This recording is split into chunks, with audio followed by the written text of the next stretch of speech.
on, it's probably not worth it. Everyone knows that the Greeks and Romans invented everything anyway. Oh, did they now? Are you sure about that, are you? You know, I might just have something for you.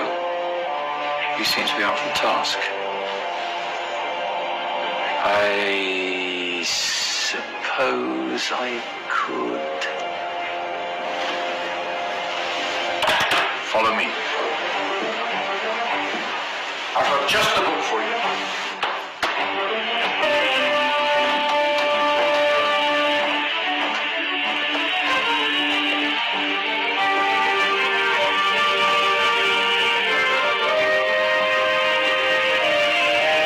Where are we going? Hello. Asking. Excuse me, where are we going? From darkness into light, my young friend. From ocean onto land. There are things you should know. Oh, yes, indeed. Yes, indeed.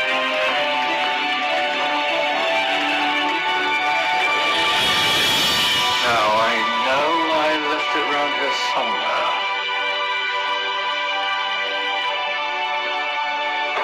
Ah! Here it is. Now, take a look. If you dare.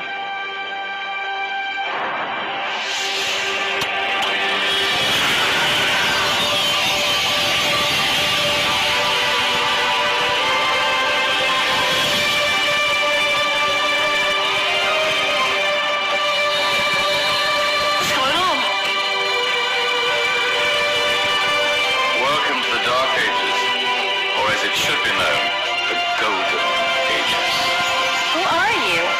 I am Al-Jazari, engineer and ingenious inventor. I thought you said this was the Dark Ages. It doesn't look very dark. That's because it's all a matter of perspective, my soon-to-be illuminated friend. Of course, there are parts of the world that weren't dark at all, but in a civilization that stretched from Spain to China, the golden rays of discovery and invention shone over everything. What civilization? The Muslim civilization, my young friend. Through scholars and scientists of various faiths, some of the most important discoveries known to man were made at this time. Discoveries that drew on knowledge of the ancients, but have more connections with your modern world than you could possibly ever imagine. Like what? Well, all sorts of things. I've got to get a picture of this. I knew it was a good idea. Who are you? Allow me to introduce Ibn al-Haytham, a great scientist whose ideas led to the invention of the camera. You invented the camera. I laid the foundations for modern cameras by explaining how our eyes work. I found a way of projecting an image onto another surface through a small hole in a dark room, later called camera obscura. Think of all the things that evolved from this discovery. Cameras, cinema, all share the same principle. Cool. Look out below! Who's that? That's my good friend, Abbas ibn Farnas, who gazed up to the heavens, passionate in his belief that man could fly. Whoa.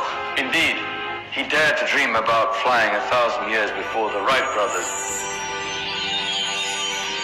Do you know you all take your jet-setting holidays for granted, so it only seems fair to remember Abbas ibn Farnas. Stand by. I'm ready for takeoff.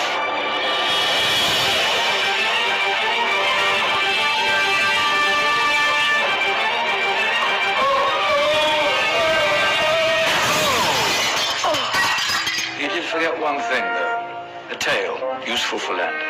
My back. Is there a doctor in the house? Did someone call? Ah, my old friend, why don't you introduce yourself to my young guests? I am Abul Qasim al-Zahrawi. Many call me the father of surgery. Did you actually do surgery back then? Of course we did. In fact, many of the surgical tools that I invented are still used in your modern hospitals. Excuse me, a patient needs my attention. Scalpel? I think I may need some stitches. In that case, I'll use catgut Catgut? from the gut of animals, perfect for stitching up internal wounds. Your surgeons are still using it today. Sorry, mustache.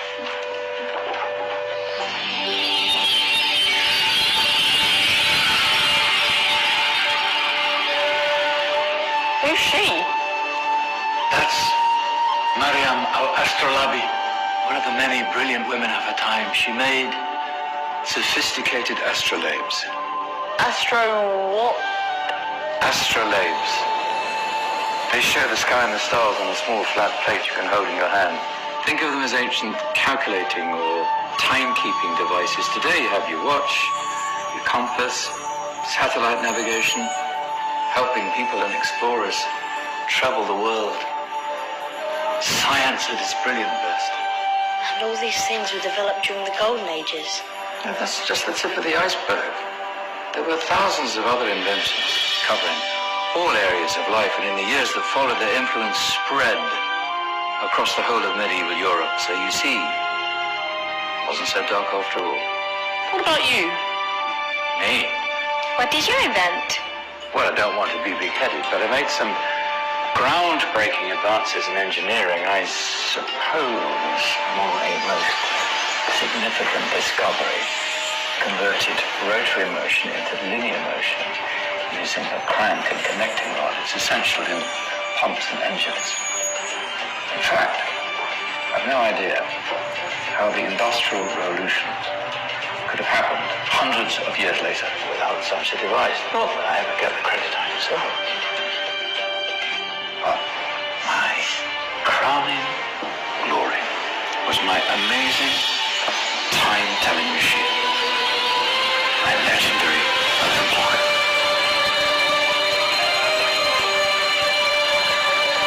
It's a clock. Yes. Dozens of components collected from different cultures around the world. Indian, Greek, Arabian, Egyptian, Chinese. Wow. A United Nations clock. That is pretty cool. Does it actually tell the time? Well, yes, of course. If it wasn't for me, thousands of people would be late for everything. Speaking of time, we better get you back. And remember, spread the word. This was a golden age, and I've only shown you a tiny part of this wondrous time. There are countless other scientists and inventions directly connected to your modern world. You're just going to have to find out for yourselves. No, wait.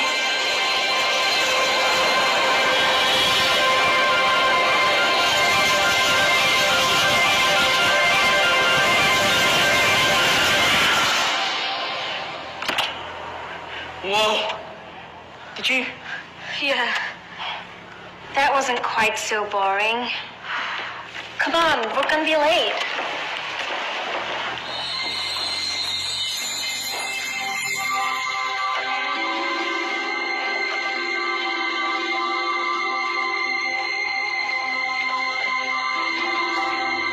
So, what have we learned?